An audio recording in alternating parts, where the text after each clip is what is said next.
What's up, and welcome back to Splat Picks. Looks a little different today.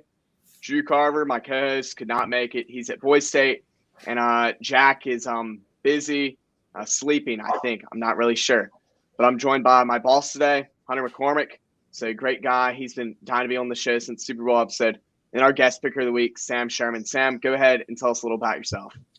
Sam Sherman, go to Jackson Pro, sophomore, play soccer. That's about it. I love to hear it. Big State fan too, right? Love the dogs, baby. Love the dogs. We'll get to them later in the episode. Let's start off with the NHL playoffs.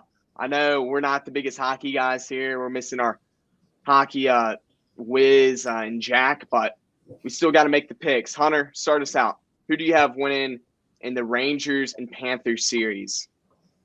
The Rangers. I don't know hockey. Sam?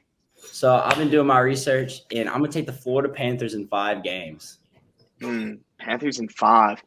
Personally, a little biased. I kind of like the Rangers. Got to go to Madison Square Garden. They're a good team, and they got probably my favorite player left in the playoffs, Matt Rempe. Dude is a dog. He loves to fight. He loves to just beat the snot out of people. I'm here for it. I want him and T'Chuk just start going after it, just laying each other out. Screw scoring goals. Who cares about that? This is the one sport that you can just rail someone in the face. That's awesome. I think that's what needs to happen. And then so I'm taking the Rangers. And then on the other side, we had the Oilers against the Stars. Hunter, once again, you'll start us off. I know Jack's going to hate me because he's an Oilers fan, but I'm going to pick the Stars in this one. You know, I don't really know much about this matchup, but I just got something in me that's telling me to pick the Stars. So I'm going to take the Stars in 6 games. I'm right there with y'all with Stars in 6. I've been kind of high on them since they beat my Knights. And they have Jason Robertson, some Asian that can play hockey. He's elite. And, I mean, Edmonton has Connor McDavid or whatever Jack likes to call him, Connor McJesus. That's a bunch of crap. Edmonton is not getting past the Dallas Stars.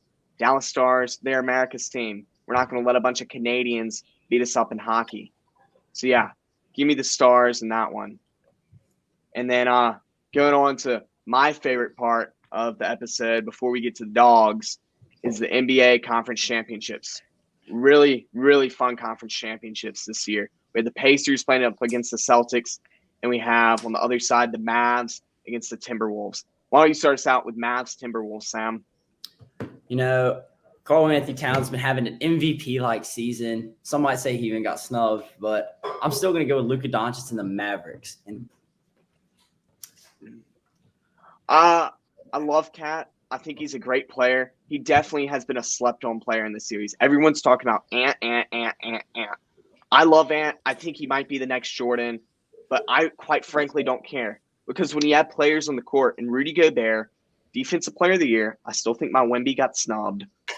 I mean, he's been locked down. He's like what I wish Clint Capella was. He's a rebound machine, and you can't mess with him in the paint just because he'll block you.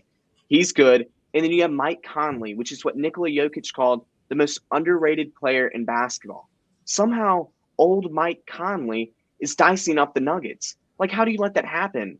I mean, you have Michael Porter Jr., you have what's-his-name at point, you got KCP and Jokic, and you're getting diced up by a 30-plus-year-old Mike Conley? That's embarrassing, Denver. You should be embarrassed. That's terrible. And you have Ant. You got Ant. Sam, you were saying? I totally agree with what you're saying. I mean, Mike Conley's been in the league for, 10-plus years, and he's out here still kicking it and beating a 2-time MVP Nikola Jokic in the paint. It's kind of embarrassing. Yeah. I don't know. This one's such a toss-up. It's going to Game 7 regardless. That's all I'll say. It's going to 7. Kyrie and Luka have finally clicked. I would low-key be kind of hyped for Celtics versus Mavs finals just because of the Kyrie and Boston beef. I'm all here for that. I think I'm going to go with the T-Wolves in 7. Just that Cinderella team, it's giving me that kind of like vibe. They have that aura. And then Ant, I just want to see him dunk all over Jason Tatum just because I hate Boston. Hunter, I know you're going to hate that, but go ahead and talk to me. After watching the Timberwolves beat the Nuggets, and I completely forgot that Mike Conley was still playing basketball in the NBA. They posted on their social media a video of them working out after the game with the caption "Job's not finished." After seeing that, I'm going to go Mavericks in 4. They're going to sweep the Timberwolves after that atrocious video that I had to watch. So there you go. You didn't like that video? No, the Suns did it, and they proceeded to lose as well. So That's fair. That's fair. That's fair. Personally, I thought the video was awesome. They're still lifting, getting ripped, to then go dunk all over Luka and Kyrie. I mean, Ant's already calling out Kyrie. He said, "I want Kyrie Irving." I mean, that just says I'm here to play. This is my court. I'm not going to lose to a bunch of Dallas bombs. Like, I don't know how you can go against that. they got Jaden McDaniels. We have Blake Lively. Blake Lively, the rookie. The rookie's going to get posterized in the paint with Gobert and Cat. That's insane. Played pretty well against Thunder. So the Thunder, where they're my age, Hunter. They're my age. They're like 18 out there. You got one of them who likes kids my age. Allegedly. All allegedly. He wasn't convicted, but it's another story for another time. I don't know how you can go against that. I mean, Luka and them played OKC. They're 20. They're the youngest team in the NBA. Good team nonetheless, but they're not experienced. And then you're going to put Cat and Gobert on Derek Lively? Dude's going to get cooked. I mean, he's going to get flamed. You're going to see it all over Twitter. I mean, at the end of the day, it doesn't matter. The Celtics win the championship. It's already confirmed. I'm already feeling great about it. So I just don't want to play. I don't want to face the Timberwolves. You want to talk about that game then? Yeah, let's jump into that one. All right, let's jump into that one. Talk to us. So last night, watching Jaylen Brown come in absolutely clutch, and also Jason Tatum didn't play great, but he kind of showed up at the end when he needed to. Celtics, I do think they're going to win in 5. I think the Pacers will take 1 in probably Indiana. They played good last night. They just kind of ran out of steam. Halliburton was pissing me off, though, because he would, pout the entire time, and that pisses me off. I don't want to see it. He was like this the entire time. I don't want to see that. Dude, just make your shots, okay? That's all you got to do. So, yeah. I think the thing that should worry you most is how good this team can shoot. They can shoot well. They can shoot phenomenal. You said Tatum didn't have a good game. He had 36 points, 12 rebounds, 4 assists, and 3 steals. His plus-minus was plus 20. I just like Jaylen Brown a lot more than Jason Tatum, but you like no left hand better than Jason Tatum? Dang right I do. Did you see the video of Tatum tying a tie and tying a shoe? I did actually see that video. And how's Jaylen Brown supposed to tie either if he doesn't have a left hand? I like Jaylen Brown. I think Indiana takes it to 6. I think Boston will win it. But Indiana, high shooting team like Jack loves, they can make their shots. Had the highest field goal percentage, I think, in NBA playoffs history the other night. They kept it close with the Celtics after going down 12-0. I thought that was impressive. I was in a Buffalo Wild Wings for someone's birthday dinner. Had the game on the TV along with the Mississippi State game. Was feeling myself there. That was awesome. And I just see them go down. I turn away. I start eating my wings. Had the honey garlic. They came back on the menu. I start eating. I look back up, and it's a close game again. So they have some sort of dog in them. They have Miles Turner. Pascal Siakam looked terrible, quite frankly. I mean, he was horrendous. I never want to see him touch a basketball again. I think he needs to go back to, African League. He was terrible. But Halliburton was fine. He was what I expected. But they kept it close. Take the over, not literally, but the over will hit every game in this series. And Boston needs those type of games out of Holiday, Tatum, and Brown because they combined for – I can't do math. They combined for almost 80 points? Yeah. Or no, shoot. It was insane. That's probably closer to 90. Drew Holiday had 30, Tatum had 35, and Brown had something. They were close to 100. Yeah. Sam, thoughts? I think go all wrong, honestly. I think the Pacers have enough contributors, Miles Turner and Pascal Siakam all dropping. They're dropping consistent 25-point games. I think this game is gonna go to 7 games, and the Pacers are gonna upset the Celtics and make their first NBA Finals appearance in a minute. Hey, Hunter, this would be a Celtics way to lose, though. They have everything going for them. I mean, they're the Cowboys of the NBA. We did beat the Pacers without Kristaps Porzingis. He was hurt the entire night. Meaning we had to start Derek White, who played great, but we didn't have another big man I don't there. know why you're complaining about Derek White. He's a good player. No, I think Indiana is one of, I think, 2 teams to beat the Celtics more than once this season. That and my Atlanta Hawks. So I don't know how the Hawks pulled that off, though. But I saw Worth. Worth made a face like, Sam, you're retarded. Talk us through that face real quick, Worth, because I'm kind of with you on that one. I have no idea. I just made the face because something in me just had a feeling that it was just really dumb. Something in you will probably be right. Real. Y'all just no wait. offense, Sam. No, y'all just wait. If they win, that's fine with me. I don't want to see the Celtics win a chip. I know that's also probably part of my decision making. I just don't want to see the 1 seed Trump just walk on through the playoffs. Yeah, I mean they had a cakewalk schedule or playoff run. They had to get through the Knicks, and who did they play in the first round? The Bucks. The Bucks. Had to get through Giannis. Like Giannis was out the whole series.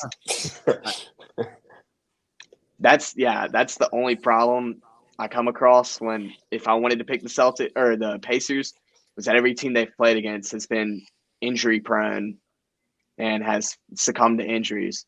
But part of the reason the Pacers aren't injured is because they have good rotations, like you said. Their coach doesn't play them for the whole game like the Knicks did. The Knicks coach is terrible. He's running that franchise into the ground. The Knicks will never be good with that coach. But, yeah, that's part of the magic of the Pacers is they got a good coach who has good rotations. So, screw the Celtics. Still have them winning that series, but screw Boston. I hope they lose.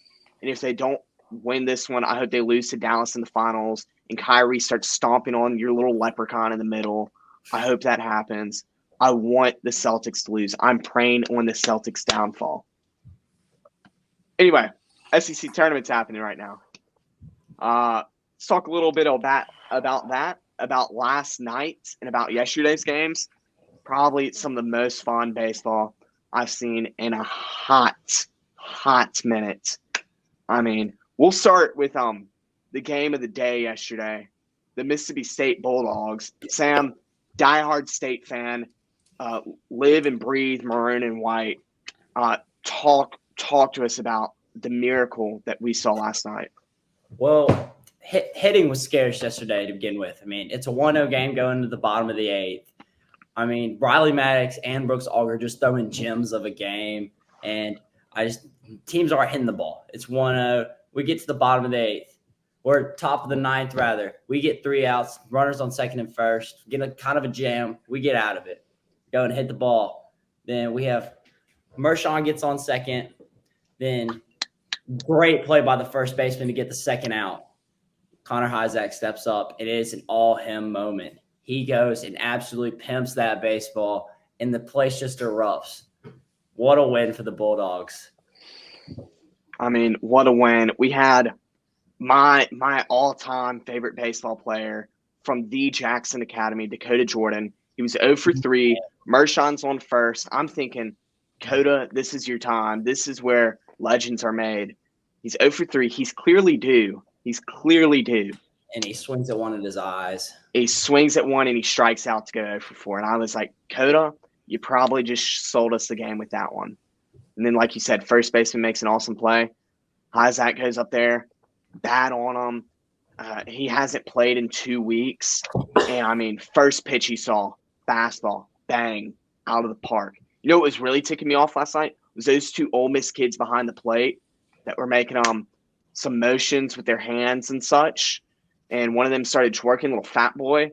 I was not there for that. I was not feeling that. I wanted to strangle that kid. And then Hyzak just puts the ball out of the park.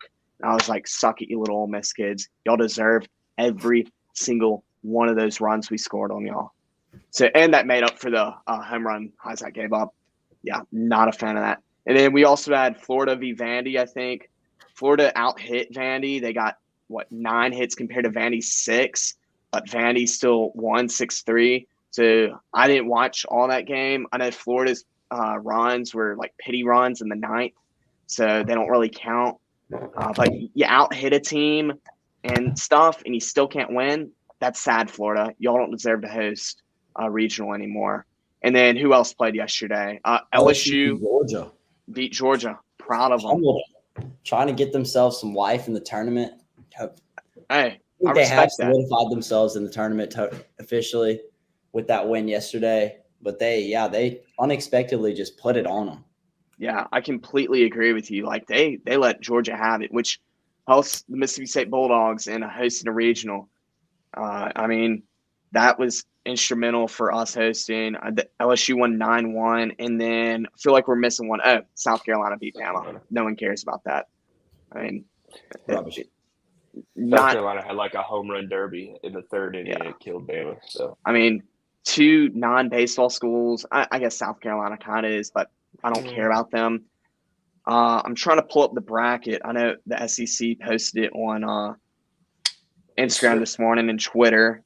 All right, so we have Kentucky playing LSU, Arkansas playing South Carolina, Tennessee playing Vandy, and A&M playing Mississippi State. We're in the double elimination part of the bracket now, and I don't really know who I think is going to win. A lot of good teams remaining, a lot of teams that can get hot, some good pitching rotations. The thing I'm looking at is the top 4 seeds haven't pitched anyone. But the thing I'm also looking at is Mississippi State really only pitched 2 guys last night because Auger had a generational outing. I mean, 8 innings pitched, only pitched 78 pitches in 8 innings. That's less than 10 pitches an inning. And had 13 Ks. That is what a complete elite. I mean, so Hunter, I'll put you on the hot seat. Who's winning this thing? Mississippi State versus who? Who are they playing? No, who's winning the whole tournament? They're playing A&M right now. Oh, the Tennessee Volunteers. Duh. You're going with the Tennessee Volunteers. Duh. We don't lose to Vandy. Okay, we're 11-2 in the last, I don't know, like 3 years against playing them. We don't lose to Vandy. I think we play the winner of Arkansas. State and A&M. Y'all play winner of State and A&M. Either one, we've beat them before. Don't know why we wouldn't beat them here. We love playing in Hoover. I don't know if you know of a guy named Blake Burke. He absolutely hits a lot of bombs. We also have this guy, Christian Moore. Should have won SEC Player of the Year. He had the SEC Triple Crown. Somehow doesn't win it. I don't know how that works. He's been playing hot. And we also get A.J. Russell, who's been a day one starter for us. He now comes back for the SEC tournament. We're hitting our stride really at the right time. On our way to host a regional and a super regional. Tennessee's winning it. I mean, I'm looking at it. I think LSU beats Kentucky. LSU's getting hot at the right time. They don't really have the pitching staff to make a deep run. So I don't think either of those teams are winning. I also think Kentucky's a little fraudulent. They're a basketball school. Go back to your sport. And you lost your coach. Been a tough couple months. Arkansas, South Carolina. Arkansas collapses. I mean, they've not been good since that one championship run they made in the College World Series, and then the guy drops the foul ball that could have won the series. So let Oregon State win a natty. Oregon State and Adley Rutschman. I mean, Oregon State's not even in a Power 5 anymore. They're a Mountain West school now, so that's embarrassing. Arkansas. Pac-2. So, Pac-2. They're still Pac-2 for a couple of years. Yeah, I think the winner of the Tennessee v. A&M and Mississippi State series, whoever wins that next game in the winner's bracket is going to win it all because they'll have more pitchers. They'll be able to make that deep run. Obviously, they got hitters when Mississippi State gets hot. When we get hot, I think I'm going to say Tennessee as well. Very hot team. And just kind of blaze through it. The only problem I see with that is you are going to run through pitchers and then have to turn around and play in the regional. So hopefully they'll get all rested. But I think the winner of Tennessee v. A&M or Mississippi State is going to win it all. Yeah, but I'll go with Tennessee just for pick's sakes. So I think Arkansas is going to walk away with it. I think they have the best complete team. When pitching can get a little fraudulent sometimes, but they have best starting in the country in Hayden Smith. But I do think Mississippi State does have the power to go and make a deep run here if we can have our starters go late in the game like we did then, because relief pitching is a little suspect. If our hitters can if we get hot, I mean things start rolling. But I do think Arkansas will walk away with it in the end. Yeah, I mean they have Smith, their Friday guy, but I mean Mississippi State did almost beat them. So I like what you said about State. We definitely need Nate Dome back. I've been missing Slim Shady out there on the mound. I think he's coming back slowly but surely. So honestly, I'm fine for regional play. Yeah, I'm fine if we get knocked out after beating A&M, and we just need to help Nate Dome become healthy again, because it's kind of reminded me like Ole Miss when they won the championship. They got hot, and they said, "Don't let the Rebs get hot." Bunch of nonsense. I think it was a fraudulent championship. They didn't play anyone. They played Oklahoma in the championship. They don't even count. Mississippi State played a really good Vandy team, and LSU played the Wake Forest team, and then Florida. So those two championships, real championships. Ole Miss is not real, but Mississippi State has reminded me a lot of them.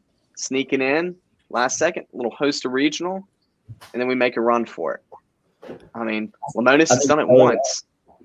He's done it once. Yeah, and I think Lamonis has totally done just enough to keep his job, which is very sad to me, because I still want him going. Not gonna lie. I'm fully on board with Fire Lamonis. I mean, even if he wins the chip this year, all right, if we win, the curb. I still think we kick him to the curb and go after the Tennessee coach. Oh yeah, Hunter. I think we go after the Tennessee coach. Nah, he's locked up for a long There's time. not a baseball program in America as good as Mississippi State. The Tennessee Volunteers are much better. I've seen y'all stadium. That is a kiddie stadium.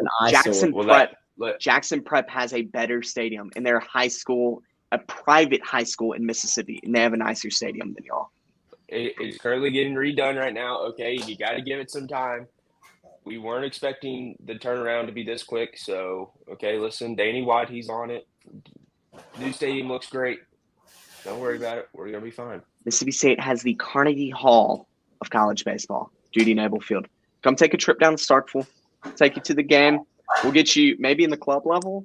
I don't know. All you can eat food. It's a blast, but it is 1,000 times better.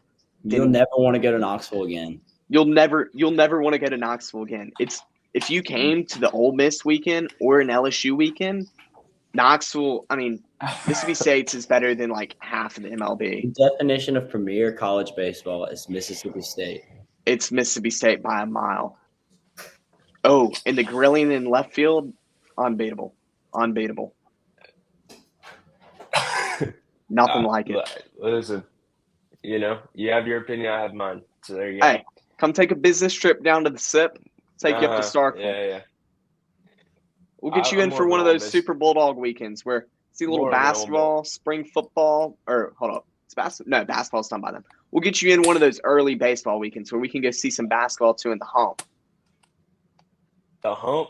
Are you serious? That's what the basketball stadium's called, the Hump. My dad was a grad assistant at ET. He said he always hated going to Mississippi State because he felt like the arena was going to collapse in on itself. We just redid it. We have a dude by the name of Josh Hubbard at the helm. Yeah, the dentist, I know. Yeah. The dentist gave y'all root canal when we played Tennessee twice this year. Twice. That is true. Don't connect who? Did you make it to the Elite Eight, though? It doesn't matter. Y'all lost anyway. Y'all lost. Yeah, Zach Edey posterized y'all all game. Little catch, layup. It was over. All right, we'll see. We'll see you next year. Y'all won't have Dalton Connect. We still have J-Hub. Like, it's done for. I don't know. Dennis is in the transfer portal too, baby. We're gonna be. I don't know if you all have looked who the Tennessee Volunteers have gotten in the transfer portal. I'm just gonna warn you. I'm not gonna reveal any secrets yet, but I'm just gonna warn you. Look out. All right, I'll be looking out. Trust me, I'm looking out. Anyway, loved having you on the show, Sam. I know you're a big fan. Been a big fan since like day one. So Oh yeah, I've been on super Splat great. since day one. I'm just gonna tell you something a little ahead of time. We have a big interview coming up. I think we're gonna film it in like an hour from now. Big interview with a little Jackson Prep guy. Well, Jackson Prep alum now. He's an alum now. Alum. Yeah, but sports run through the SIP. Josh Hubbard, Dakota Jordan, the kid from Prep that went to Ole Miss and got a chip with the Kansas City Chiefs, and now this little baseball player by the name of Connor Griffin. So, SEC sports run through the SIP. SIP made. Well, thank you, James. No problem. Loved having you on, Hunter. Thank you for saving my tail and coming on because my other two co-hosts could not make it. Yeah, we'll have this out sooner rather than later, and we'll see you next time.